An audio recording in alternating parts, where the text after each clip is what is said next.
Breaking news at this time, according to reports and even admissions by the U.S. government, some 50 U.S. Tomahawk cruise missiles have been launched at a Syrian airfield near Western Homs, according to NBC and Reuters, citing U.S. military officials.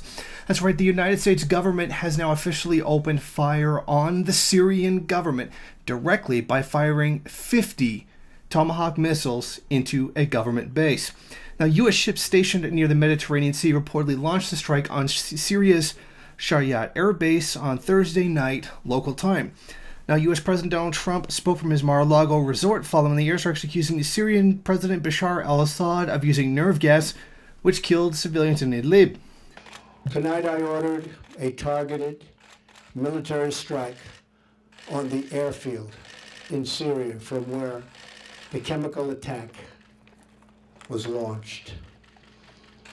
It is in this vital national security interest of the United States to prevent and deter the spread and use of deadly chemical weapons.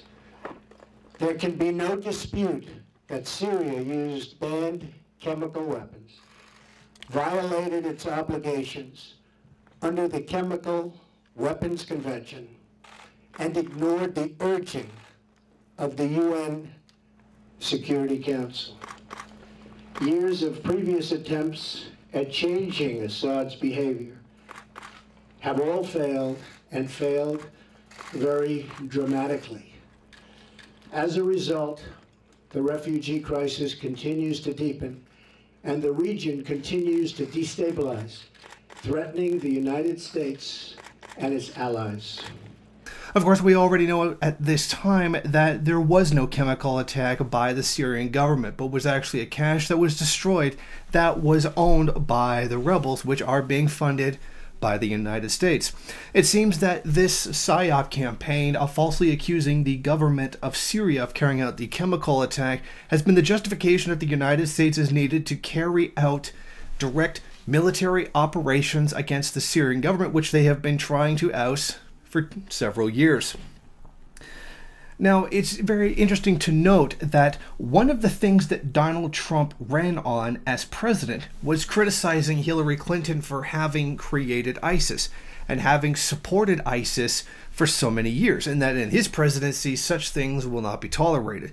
Yet we see very clearly here that the goals of ISIS are being protected by the now U.S. President Donald Trump, who swore that he would do the opposite. Since ISIS has not been able to overthrow the U.S. government, it is now being left to the U.S. military itself under the command of Donald Trump to get that job done. Now, this is an entirely rash action which should not have taken place and could very seriously spark the next World War. The problem is here is that when you launch an attack like this, given that it's such a Russian ally and very easily could have hit Russian assets within the country, Russia is obligated to respond. Either Russia doesn't respond and ends up looking really weak in the eyes of the global community, or they do respond and things escalate, possibly getting out of control, and we end up with a third world war.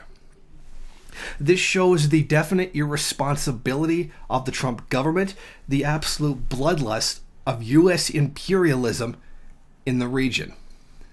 This is all of a situation which required further analysis, at least on the part of those supporting the imperialist powers, to wait and see who was responsible for the gas attack, when it has already been proven by third-party sources that this was not carried out by the Assad government, but was in fact chemicals owned by the Syrian rebels, the ones that are being backed by the Western-backed rebels.